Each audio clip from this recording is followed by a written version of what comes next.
What? A bomb in the car? This is crazy. Sayo Hayes' car crashed into a barrier. Looks like a ghost car show. Nick acts like Sherlock in the car, but he dares not tell passengers about the bomb.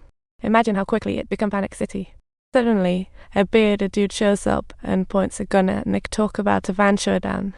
He probably thinks he's the villain in a movie. Nick hurriedly explains, I'm not here to arrest you. Just chill out.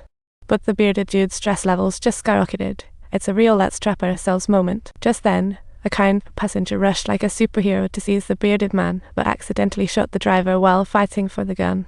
Now it's a true desperate escape. Luckily, Laura steadied the wheel, a lady knight to the rescue.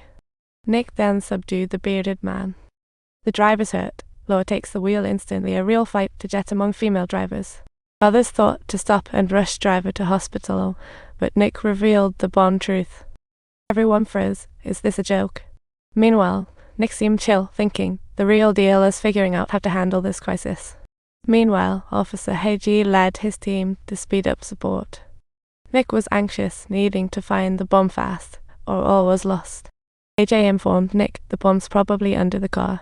Nick opened the bus emergency hatch and, lo and behold, found a tiny bomb. Gazing under, Nick thought he was staring into a nightmare hell. He knew this thing would turn the bus into pulp if it detonated. And then, even worse, a traffic jam up ahead forced them to turn left, only to find a tow truck on the right. Talk about bad timing. Law went full-on bumper car with the tow truck.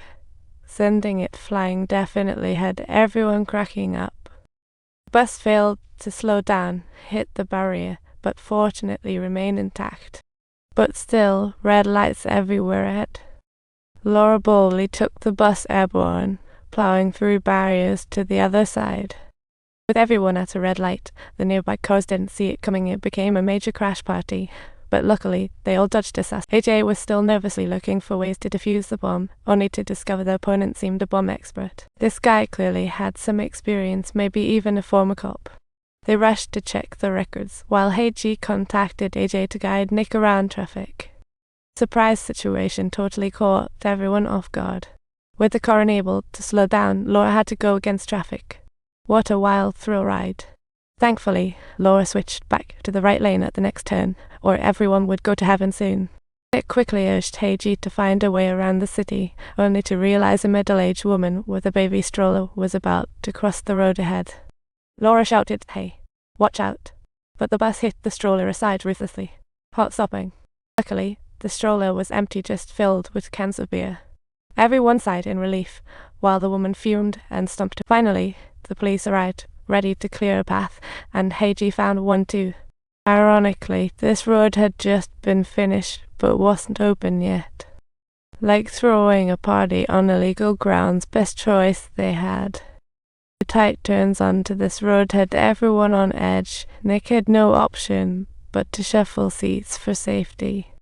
Laura gripped the steering wheel for dear life, while Nick joined in.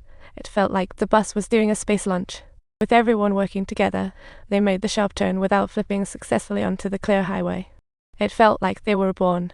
Heiji brought a truck, but Nick stopped him. Stay here, it's unsafe.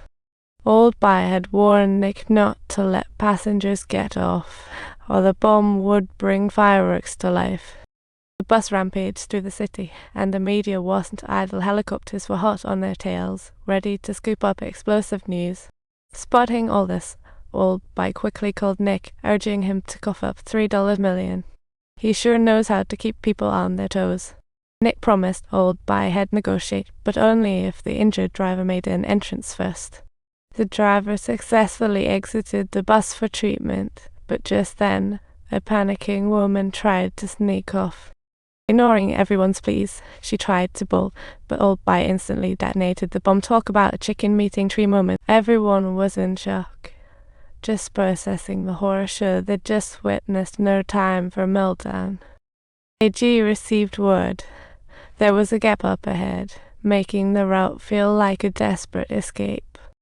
It seemed everyone might meet their end there. Nick called out, "We're not giving up." He prepped everyone for the stormy test ahead, with the bus about to hit the gap. Laura pressed the gas, surged ahead. Everyone held breath as if in a jumping competition.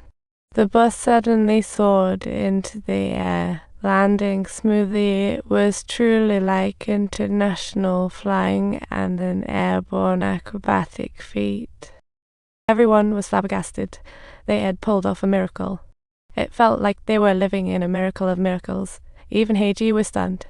He hurriedly urged Laura to drive away, as he thought of a brilliant idea to avoid media scrutiny.